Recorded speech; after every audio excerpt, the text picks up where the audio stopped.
오늘 마태복음 13장 44절로 46절까지 말씀 중심에서 가장 귀한 보화 천국이라는 제목을 가지고 함께 은혜를 나누고자 합니다. 며칠 전에 서초구 잠원동에서 인테리어 작업공이 작업을 하는 도중에 방바닥에서 금괴를 발견한 사건이 보도됐지요. 그 금괴 속에 그 금괴는 130개나 되는 금괴였는데 시가로 약 65개 해당된다는 것입니다. 이 사람이 공사를 하다가 그걸 발견하고 나서는 덮어놓고는 있다가 자기 애인과 같이 그것을 다시 꺼내가지고는 도망을 쳤습니다. 그래서 외제 자동차를 사고 허랑방탕하게 그걸 쓰다가 돈이 생기면 또 딴 생각이 나가지고 잘 지내던 애인을 버리고 다른 여자를 또 얻고, 그런데 이 배신당한 그 애인이 앙심을 가지고 고발하는 바람에 들통이 나가지고 덜미가 붙잡혔습니다. 완전 범죄가 될 뻔했는데 배신당한 애인 때문에 그냥 덜미가 잡힌 것이죠. 이 금괴는 11년 전에 알츠하이머 병에 걸려서 세상을 떠난 강남의 부자 할아버지가 숨겨놨던 것인데, 그냥 죽을 때 이야기를 하고 죽어야 되는데 이야기를 하지 못하고 죽어가지고 있다가 땅속에 파묻혀 있다가 불이 나가지고 그 건물이 수리하는 바람에 그것이 다시 빛을 보게 된 것입니다. 이 사건 이후에 벽을 두드리거나 방바닥을 두드리는 사람들이 갑자기 많아졌다고 합니다. 두드리면 열릴지어다. 우리는 이 본문에서 좀 비슷한 이야기를 발견하게 됩니다. 한 농부가 있었는데 이 농부가 남의 밭을 갈아주는데 이 쟁기는 그 깊이에 따라서 생산량이 달라진다고 그러죠. 이 농부는 아마 성실했던 것 같습니다. 다른 농부는 일을 할 때마다 그냥 쟁기를 얕게 갈기 때문에 그것을 전혀 발견하지 못했는데 이 농부는 쟁기를 깊이 가는 바람에 쟁기 끝에 뭔가 걸렸습니다. 뭔가 걸렸다. 지나갈 수 있죠. 남의 밭이니까 돌이겠지. 그런데 이 농부는 이 돌이 있으면 농사에 방해가 되니까 돌을 캐내줘야 되겠지. 이런 생각을 했던 것 같아요. 그래서 그렇게 살펴보니까 그것이 돌이 아니라 상자였고 그 속에는 많은 보화가 담겨져 있었습니다. 깜짝 놀란 이 농부는 그 상자를 다시 파묻어 놓았습니다. 예수님 당시의 사람들은 금은 보화를 땅속에 파묻는 습관들이 있었습니다. 왜냐하면 집안의 것을 가지게 놓았다가 강도를 만나서 빼앗기거나 또 빼앗기기만 한 것이 아니라 생명까지 잃는 경우가 있기 때문에, 또 화재가 난다든지 전쟁이 일어나게 되면 그 모든 것들을 빼앗기게 되기 때문에 안전하게 자기가만 아는 그런 밭에 감춘 경우들이 많이 있었다고 합니다. 자, 이 농부는 그 보화가 든 그 상자를 발견하고 나서는 그 땅 주인을 찾아갔습니다. 밭 주인을 찾아가지고 이야기를 합니다. 저 밭을 저에게 파십시오. 근데 그 밭은 여러분들이 아시다시피 돌들이 많은 밭이었던 것 같아요. 별로 좋지 않은 밭이었던 것 같아요. 그런데 이 사람이 비싼 돈을 주고 그 밭을 사겠다고 그러니까 잘됐다 하고 팔았죠. 사람들은 비웃었겠죠. 저런 쓸모없는 밭을 왜 이렇게 비싼 값을 주고 살까? 사람들은 그 내용을 알지 못하기 때문에 비웃고 어리석다 이렇게 말을 했을 것입니다. 그런데 매매 계약이 다 끝나고 난 다음에 그 농부가 그 밭에서 보화가 가득 담긴 상자를 캐내가지고 자기 것으로 만들었을 때 쓸모없는 밭을 고가로 샀다고 비웃었던 그 모든 사람들이 그가 어리석은 사람이 아니었구나 하는 것을 알게 됐다는 것이죠. 이 비유와 관련돼서 우리는 두 가지 질문을 할 수가 있습니다. 이건 합법적인가? 이 법적으로 문제가 없는 건가? 라고는 생각할 수가 있겠지요. 당시 그 문헌에 보면, 랍비 문헌에 의하면 이 일꾼이 밭에서 일을 하다가 보물을 발견하게 되면 그 보물의 임자는 누구가 될 것인가 했을 때는 밭의 임자가 그 보물의 임자다, 이런 판정이 나와 있습니다. 그래서 그것을 알고 있는 이 농부는 먼저 그 밭을 자기의 것으로 먼저 만들고 난 다음에 그 다음에 그것을 캐내가지고 그것을 자기의 것으로 완전히 만들 수 있었다는 것입니다. 또 하나는 이거 도덕적이냐? 라고 하는 질문에 대해서는 결코 도덕적이라고 말할 수는 없습니다. 왜냐하면 그것이 황금일에 비추어 볼 때 그것은 바람직한 그런 도덕적인 행동은 아니었다라고 우리가 말할 수 있습니다. 그런데 우리가 여기서 이야기하고자 하는 것은 법적으로 하자가 있느냐 없느냐, 도덕적으로 맞느냐 안 맞느냐가 문제가 아니라 이 농부가 값진 것을 발견하고 나서 그것을 기뻐했다. 그리고 그것을 자기 것으로 소유하기 위해서 자기 모든 소유를 다 팔아서 그것을 자기 것으로 만들었다 라고 하는 것이 예수님께서 하신 말씀의 요점이옵시다. 그것을 예수님께서는 강조하고 있는 것입니다. 오늘 이 3절 이 짧은 글귀 속에는 또 하나의 이야기가 있죠. 값진 진주를 발견한 진주 장사에 대한 이야기가 나와 있습니다. 진주는 참 자고로 참 값진 보석으로 알려져 왔습니다. 특별히 15세기 다이아몬드가 발견되기 전까지는 최고의 보석으로 그렇게 사람들에게 여겨져 왔습니다.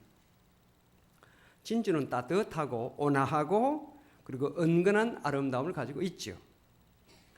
또한 그 조개가 진주 조개가 그 진주를 만들어낼 때의 그 모습을 볼 때 자기 몸을 소멸시키는 아픔과 인내가 승화되어 가지고 그 보석이 이루어졌다고 하는 것 때문에 많은 사람들에게 사랑을 받고 있습니다. 성경에서도 진주는 가장 귀한 보석으로 취급되고 있습니다. 진주는 지혜를 상징하고 있고 뿐만 아니라 거짓과 악을 대항해서 세속적인 욕구와 소유를 희생시켜서 나가는 사람의 마음을 상징해주고 있기 때문에 이 진주는 귀한 보석으로 여겨지고 있습니다. 그래서 요한계시록 21장을 보니까 새하늘과 새 땅, 새 예루살렘 성에는 12개의 문이 있는데 그 12개의 문은 하나의 진주, 큰 진주로 그 문이 되어 있다는 것입니다. 그 진주는 뭘 말하고 있겠습니까? 성도들의 믿음, 성도들의 인내, 성도들의 고귀한 그런 사랑, 이 모든 것들이 아름다운 문으로 이루어져서 거기에 드나드는 모든 사람들에게 어떤 그 기쁨과 또 어떤 그 깨달음을 갖게 하는 그런 문으로 되어 있습니다. 진주는 가장 그 고귀한 진주는 페르사만이나 인도 양등지에서 채취한 것이 가장 귀한 것으로 여겨지고 있다고 합니다. 그래서 부자가 아니면 좋은 진주를 소유하기가 어려웠습니다. 그리고 진주가 아주 고급 진주라고 한다면 부자들은 어떤 돈을 내놔서라도 고가를 지불하고 그 진주를 샀다고 합니다.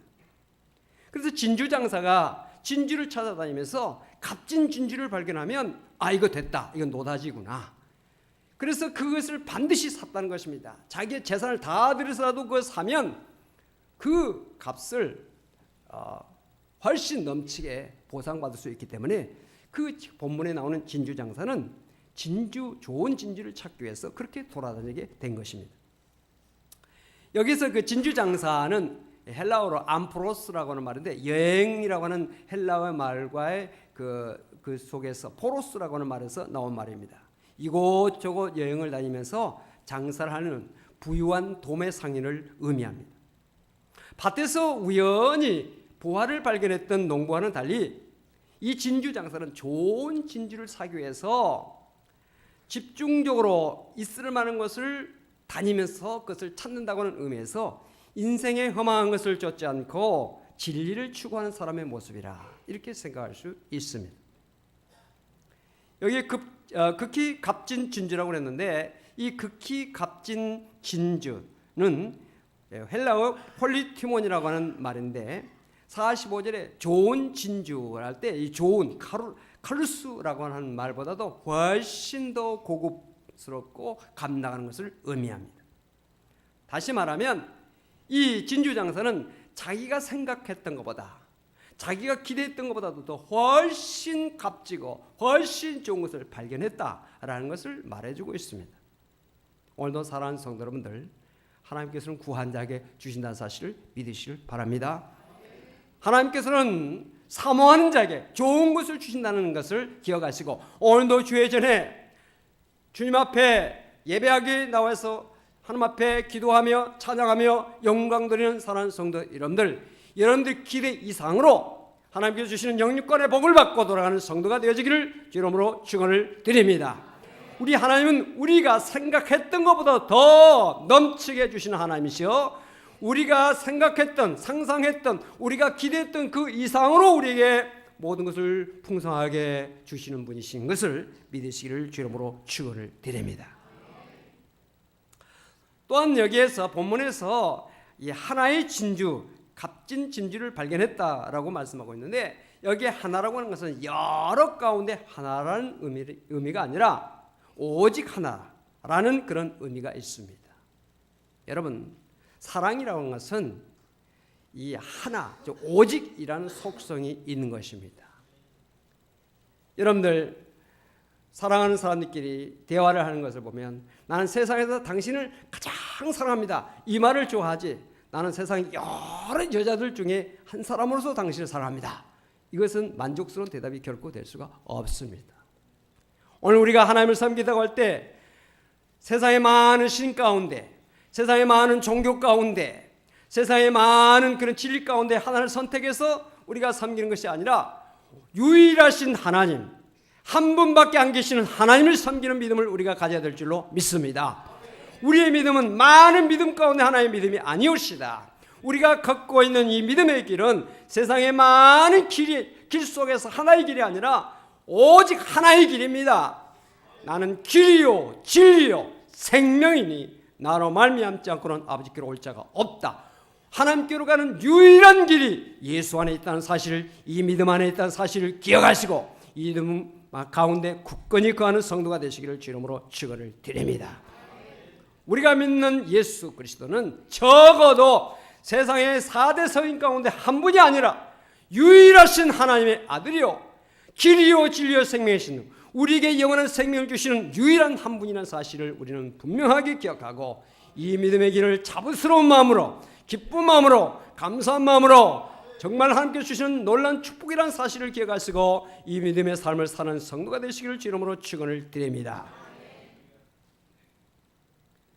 이 천국을 소유하기 위해서, 이 귀한 것을 내 것으로 만들기 위해서 이 사람들은 다 팔았다고 말씀하고 있습니다. 다 팔았다. 가지고 있는 것을 다 팔았습니다. 아낌없이 팔았습니다. 왜? 훨씬 많은 것으로 보상받는다는 사실을 알기 때문에 그런 것입니다. 이 비유에서는 가치 있는 것을 위해서는 모든 것을 희생하는 것이 강조되고 있습니다. 본문의 줄거리의 결국은 무엇입니까? 천국은 밭에 묻힌 보화를 발견한 사람이 기뻐하며 자기의 가진 소유를 다 팔아서 그 밭을 사서 그 보배를 자기의 소유로 만들고, 값진 진주를 발견한 진주 장사가 자기의 소유를 다 팔아 그 진주를 산 것 이상의 가치가 있다. 천국의 가치가 그 모든 것보다 더 훨씬 크다라는 사실을 우리에게 말씀해주고 있다는 사실을 아시기 바랍니다. 천국의 가치를 표현해주는 하나의 예화가 있습니다. 어떤 부자가 세상을 떠날 날이 가까웠습니다. 그 부자는 또 믿음이 있었던 것 같아요. 그래서 하나님 앞에 기도했습니다. 하나님, 내가 이렇게 부자로 살다가 이제 하나님 나라로 가게 되는데 제발 이 재산을 좀 가지고 가게 해주십시오 라고 하나님 앞에 기도했습니다. 하도 간절히 기도하니까 하나님께서 천사를 보내서 그래, 내 기도를 들었다, 응답을 해주는 긴 한데 다는 아니고 내가 가지고 갈 만큼 내가 가지고 갈 수 있도록 해주겠다. 근데 트렁크 하나에다만 가지고 가야 된다. 그렇게 허락을 했다는 것입니다. 그래서 이 부자는 트렁크에다 뭘 가지고 갈까? 현금을 채워가지고 갈까? 유가증권으로 채워가지고 갈까? 아니면 진품 명품으로 채워가지고 갈까? 고민을 한참 하다가 판단해가지고 생각한 것이 뭐냐? 금괴를 만들어가지고 거기다 가득 채워가지고 간 것이 좋겠다. 왜냐하면 이 금은 어느 곳을 가든지 그 가격이 변동차가 적잖아요. 그래서 금을 가득 거기다가 담아가지고 이제 죽을 날을 기다립니다. 죽어가지고 이제 천국을 가는데 그 무거운 것을 가지고 이제 힘들어가지고 천국문 앞에 도달을 했습니다. 천국문 앞 수문장이 누굽니까? 베드로지요. 베드로가 떡 있다가 어이 뭐 이렇게 무겁게 가지고 오십니까? 라고 물었습니다. 이건요 저의 재산입니다. 특별히 허락을 받고 가지고 온 것입니다. 라고 말했습니다. 이런 일이 없었는데 하나님께서 이렇게 허락을 하셨다니 도대체 그 트렁크 속에 뭐가 들었어? 라고 물었습니다. 그랬더니 이 부자가 보란 듯이 트렁크 문을 딱 열어가지고 보였습니다. 번쩍번쩍 황금이 거기에 가득 차 있는 것을 보였습니다. 아이고 겨우 그런 걸 가지고 오느라고 이렇게 애를 썼단 말입니까? 여기에 천국은 이 도로가 다 금입니다. 도로 포장 재료를 가지고 오려고 이렇게 애를 썼단 말입니까? 라고 말을 했다는 것입니다. 여러분, 천국에는 황금이 필요가 없습니다. 왜냐?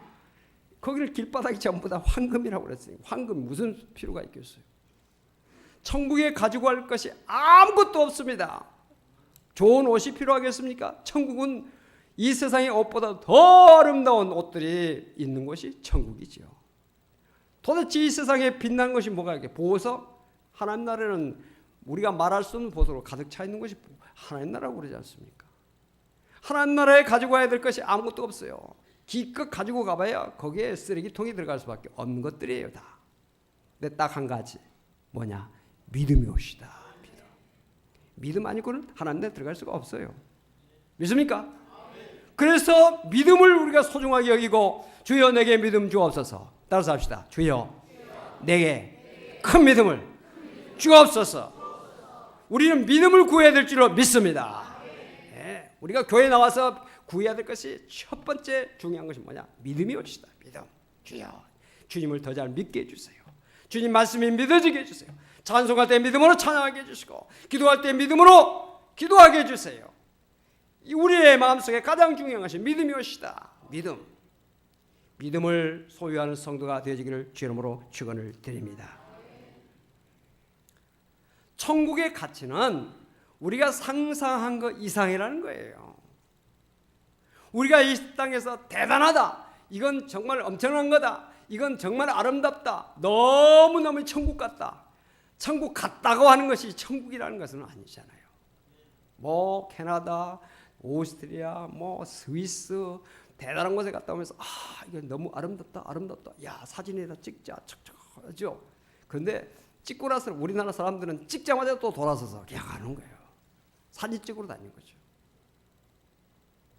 근데 그런 것을 보면서 야 이거 정말 천당 같다, 뭐 이런 말하는데 천당 같다고 그러는 거지 천당은 아니에요. 어떤 곳에 가면 이거 999당 같다, 뭐 그런 말도 합니다. 그런데 천국은 아니에요. 천국은 우리가 상상한 것 이상의 아름다운 것이요. 천국은 우리가 정말로 이 세상에서 가장 아름답고 가장 행복하고 가장 우리의 삶 속에 큰 기쁨이 있는 것보다 더한 것이 천국이라는 사실을 믿으시길 바랍니다.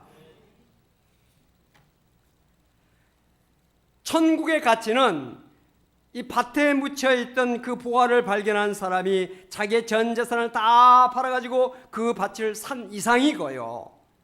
값진 진주를 발견하기 위해서 진주를 발견하고 나서 자기의 전 재산을 팔아서 그 진주를 산 이상의 가치라는 사실을 우리는 알아야 될 줄로 믿습니다. 그런데 여기에서 천국을 얻기 위해서는 자기의 소유를 다 팔아야 하는 전제 조건이 있습니다. 즉 내게 있는 것을 팔아야 귀한 천국을 얻을 수가 있다는 것입니다. 내게 있는 것이 무엇입니까? 생명, 재산, 내게 속한 모든 기득권, 특권, 이 모든 것들 다 포함하고 있죠. 천국을 얻기 위해서는 내 모든 소유를 팔아야 하는 결단이 있어야 되는데 그 결단의 전제 조건이 무엇입니까? 천국이 가장 귀하다 하는 것을 알아야 된다는, 깨달아야 된다는 전제 조건이 있는 것입니다. 아는 만큼 보인다는 말 있지 않습니까? 아는 만큼 보인다. 천국의 가치를 아는 사람은 천국의 가치를 정말 귀하게 여기지만은 천국의 가치를 발의 때만큼도 여기지 못하는 그런 사람들이 있습니다. 그렇기 때문에 예수를 안 믿지요. 그렇기 때문에 예수 믿는 사람들을 핍박하죠. 그렇기 때문에 예수 믿는 사람들을 조롱하는 것이지요. 그런가 하면 천국의 가치를 소중하게 여기는 사람, 자기의 생명보다 소중하게 여기는 사람은 생명을 바칠 수가 있고, 자기의 물질보다도 소중하게 여기는 사람은 물질을 바칠 수가 있고, 자기의 권리나 주장, 어떤 특권보다도 천국을 더 소유하게, 더 귀하게 여기는 사람은 그 모든 것들을 내려놓을 수가 있는 것입니다. 여러분, 예수님의 12제자들은 천국을 소유하기 위해서 배와 그물, 부모 형제를 버렸다고 성경은 말씀하고 있습니다. 사도 바울은 천국을 소유하기 위해서 자기의 모든 소유물을 배설물처럼 여겼다, 이렇게 말씀하고 있습니다.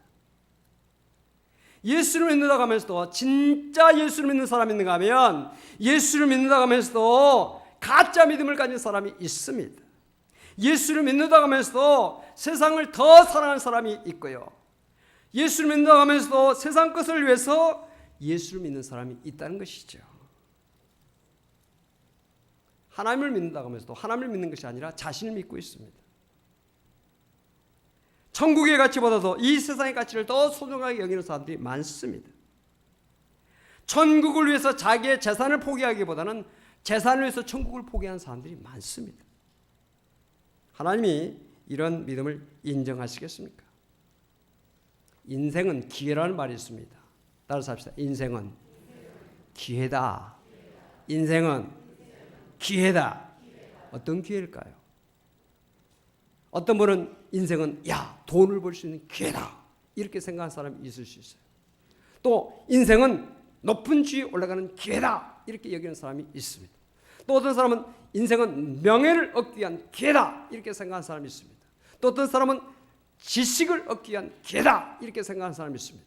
또 어떤 사람은 즐기기 위한 기회다. 그래가지고 그 인생의 그 소중한 기간들을 그것을 위해서 사용을 합니다. 여러분, 인생이 기회라고 하는 말의 뜻은 무엇일까요? 우리를 사랑하시는 하나님께서 세상의 가짜를 버리고 천국의 진짜 보화를 발견하여 천국을 자기 것으로 만들고 그 천국에서 영원히 살 수 있게 하시는 기회라 하는 사실을 믿으시길 바랍니다. 세월이 흘러 지나가면서 느껴지는 것이 있어요. 옛날에는 그렇게 소중하게 여기지고 좋아 보이고 대단하게 여겼던 것들이 시간이 지나고 나니까 희시해지고 별것 아닌 것이 되고 우습게 여겨지는 것들이 되고 있다는 것이 사실이에요. 제가 요즘 몸이 약간 아팠잖아요. 참 죄송합니다. 근데 그게 있더라고요. 몸이 아프기 전과 아플 때의 내 모습, 이게 좀 달라요. 몸이 건강할 때는요, 된장찌개가 그렇게 맛이 있었는데 몸이 아프고 나니까요, 된장찌개 맛을 이렇게 보면 그렇게 쓰고요, 맛이 없어요. 왜 이렇게 맛이 없는지 모르겠어요.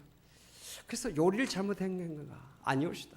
요리를 잘못한 것이 아니라 내 입이 지금 좀 변해진 거예요. 입맛이 변한 것이에요. 세월이 지나감에 따라서 달라진 것이 많습니다. 여러분들이 어렸을 적에 놀았던 장난감을 한번 보십시오. 얼마나 시시합니까? 제가 가끔 고향에 한 번씩 가는데, 고향에 제가 초등학교 5학년, 6학년 다닐 때 그 언덕이 있고요. 그 언덕에는 이제 돌들도 있지만 돌 속에 그 진흙이 있어요. 하얀 진흙도 있고요, 빨간 진흙도 있고 색깔이 여러 가지 진흙들이 있어요. 그것을 조개 껍질로 이렇게 파냅니다. 파내가지고 조개 껍질에다 담아가지고 이것은 아버지 식사, 어머니 식사, 이건 내 거, 여기다 두고 냠냠냠 먹고 이렇게 했던 소꿉장난했던 그 장소가 있어요. 근데 그때 그것을 파면서요, 이렇게 팠어요. 파가지고 아주 곱게 만들어가지고 이렇게 빨간 것은 고춧가루라고 그러고 이렇게 이제 했는데, 그때는 그 산이 굉장히 컸고 그 언덕이 굉장히 컸고 그 장소가 대단했던 것 같았어요. 근데 가보니까 조그매요. 조그마고요. 그리고 그 흙을 팠던 그 당시는 파면은 많이 나왔던 것 같은데요, 가보니까 아주 조금밖에 나오지 않았던 것들. 그리고 학교 가는 그 길이 그 당시는 굉장히 넓었던 것 같은데 지금 가보니까 골목길도 그런 골목길이 아니에요. 야, 세월이 지나가면서 이렇게 달라지게 보는구나. 어렸을 적에 가지고 놀았던 그 장난감이 지금 얼마나 정말 시시하게 보이는지 몰라요. 이런 걸 내가 그 당시 이걸 가지고 싸우고 며칠 동안 말도 안 하고 막 주먹질하고, 그런 때를 생각해 보면 왜 이런 것 때문에 우리가 싸웠을까? 왜 이런 것 때문에 슬퍼했을까? 고통했을까? 이런 생각을 하는 거예요. 우스운 것이에요. 세월이 지나가니까 그렇다 이 말이죠. 그런데 오늘 우리가 우리의 인생의 뒤안길을 바라보면서 그런 것을 느끼고 있지만, 사실은 지금 우리가 붙들고 있는 그 자체도 우리가 지금 대단하게 여기고 있고, 이것 때문에 막 목숨을 걸고, 이것 때문에 막 사람을 막 해하고, 이것 때문에 막 사람과 원수 가지고 등지고, 이런 것들이랄지라도 우리의 인생의 마지막 날이 왔을 때, 하나님의 심판대 앞에 섰을 때, 천국문 앞에 섰을 때, 아이고 이렇게 시시한 것, 쓰레기만 또 못한 것을 위해서 내가 왜 이렇게 살았을까 하는 것들이 오늘 우리가 지금 붙들고 소중하게 여기고 있고 이것이 대단한 것처럼 여기고 있는 것들의 대부분이라는 사실을 여러분들 아시길 바랍니다. 이걸 깨닫는 것이 지혜예요. 지혜예요. 철들었다는 말이 무슨 말입니까? 어렸을 적에 일을 버렸다는 거죠. 어렸을 적에 그거 참 형편없었구나 하는 것을 깨달은 것이 철이 된 것인데, 오늘 우리들이 믿음의 철이 들여야 되는 것이, 오늘 우리가 붙들고 있는 대단하게 여기고 있는 것들이 하나님 나라의 가치에서 볼 때, 하나님 나라를 판단해서 볼 때 아무것도 아닌 것이 너무나 많다는 사실을 우리가 깨닫는 것이 지혜라는 사실입니다. 자신의 일생을 전면 투자할 것을 발견한 사람은 행복한 사람입니다. 사도 바울은 그것을 알았습니다. 그래서 자기의 가진 모든 것을 배설물처럼 여기기로 작정했다고 말씀하고 있는 것입니다. 사랑하는 성도 여러분, 천국보다 더 귀한 것이 결코 없다는 사실을 믿으시기를 바랍니다. 이 귀한 천국을 우리에게 주시기 위해서 우리 주 예수 그리스도께서 이 땅에 오시는 성탄절을 기다리는 것이 대림절기입니다.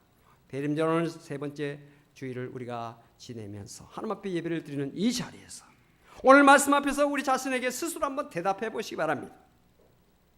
나는 과연 값진 진주를 발견했는가? 나는 과연 값진 보화를 발견했는가? 라고 하는 질문에 대해서 예! 하고 대답이 나와야 된다는 사실입니다. 한번 물어보겠습니다. 여러분 보화를 발견하셨습니까? 값진 진주 발견하셨습니까? 그 천국 맞습니까? 할렐루야! 자, 그럼 여러분들이 천국을 발견했어요. 그럼 천국을 발견하면 야 기쁘다. 그 다음 행동이 나와야죠. 뭐입니까? 가진 것을 파는 것이죠. 여러분들이 발견한 값진 보화, 값진 진주를 발견하고 나서 그것을 소유하기 위해서 여러분들 무엇을 파셨습니까?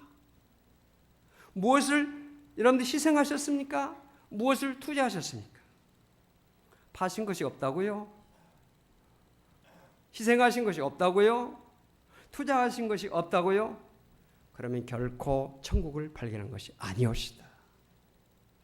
발견한 사람은 하게 되어 있어요. 그렇다면 천국을 발견하지 못하고 있다면 어떤 상태입니까? 아직도 세상의 메마른 길을 헤매고 있다는 것이죠. 헤매고 있어요. 대림절은 주님을 기다리는 절기지요.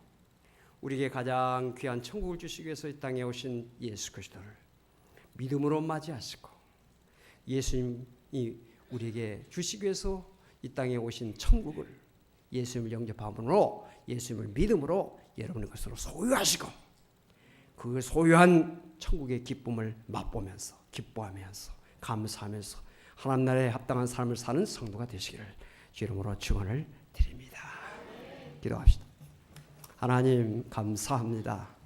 가장 귀한 보화 천국을 주신 하나님 감사합니다. 결코 놓치지 않게 하시고 결코 포기하지 않게 하시고 헛된 것 때문에 이것을 내려놓는 일이 없도록 도와주시고 귀한 천국을 주신 하나님 앞에 감사하며 천국을 소유하는 기쁨으로 감사하며 영광 돌려드리며 진정한 천국의 주인으로서의 삶을 사는 우리 모두가 되시도록 축복하여 주시옵소서.